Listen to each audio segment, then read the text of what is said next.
జై తెలంగాణ. అందరికీ నమస్కారం.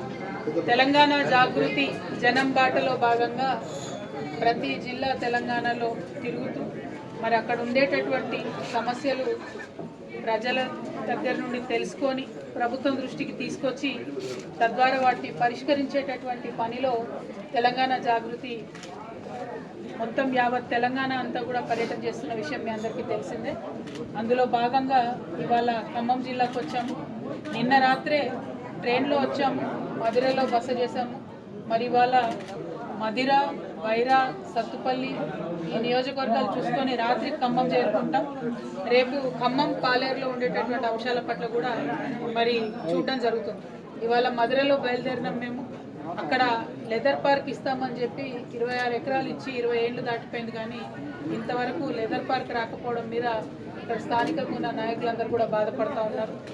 అదేవిధంగా కొత్తగా అడవిలో ఈకో టూరిజం డెవలప్ చేస్తామని చెప్పి మరి చేయకుండా ఎన్నో ఏండ్ల నుంచి సాగులో ఉన్నటువంటి రైతుల భూములు తీసుకోవడం పట్ల వాళ్ళు బాధ వ్యక్తం చేశారు. అవి చూసుకొని మరి దారంటా ఉన్నటువంటి ధాన్యాన్ని చూసుకుంటూ వస్తూ ఉన్నాం. మీ అందరికీ తెలిసిందే, యాసంగిలో కొన్నటువంటి వడ్లకు కూడా ఇంకా డబ్బులు రాలేదు. ఇప్పుడు వానాకాలం వడ్లు కూడా వచ్చేసినాయి. ఆల్మోస్ట్ అన్ని చోట్ల రైతులు బస్తాలు రాలేదని ఎదురు చూసే పరిస్థితి ఉంది. త్వరితగతిన మరి ఈ జిల్లా నుండి వ్యవసాయ శాఖ మంత్రి గారు ఉన్నారు కాబట్టి వారు ఆలోచన చేయాలని చెప్పి నేను డిమాండ్ చేస్తూ ఉన్నాను. అట్లానే ఇప్పుడు నెక్స్ట్ మేము టేకులపల్లికి వెళ్తా ఉన్నాం.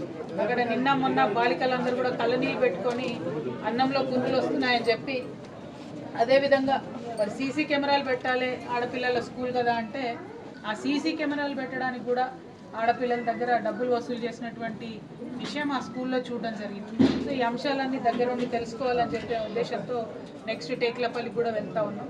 ఇట్లా ఒక్కొక్కటి అనేక సమస్యలు ఉన్నాయి. వాటన్నిటి మీద రేపు కూడా మాట్లాడతాను. కానీ ప్రత్యక్షంగా ప్రజల మధ్యలో ఉన్న సమస్యను అర్థం చేసుకొని దాన్ని ఈ జిల్లాలో 3 మంత్రులు ఉన్నారు, వారి దృష్టికి తీసుకెళ్తే మరి మన సమస్యలు పరిష్కారం అవుతాయేమో అని చెప్పి మా తెలంగాణ జాగృతి నుండి ప్రయత్నం చేస్తున్నాం. మేము ఇప్పటి వరకు పర్యటించినటువంటి 8 జిల్లాలలో మంచి రిజల్ట్ వచ్చింది. మేము ప్రభుత్వం దృష్టికి తీసుకొచ్చిన సమస్యలు కొన్ని పరిష్కారమైనవి, ఇంకా కూడా అవుతాయని చెప్పి మనస్ఫూర్తిగా నమ్ముతూ మరి ఈ సమావేశానికి ఇంతమంది వచ్చి వెయిట్ చేసినందుకు మీ అందరికీ కూడా ధన్యవాదాలు. Thank you. జై తెలంగాణ. జై తెలంగాణ.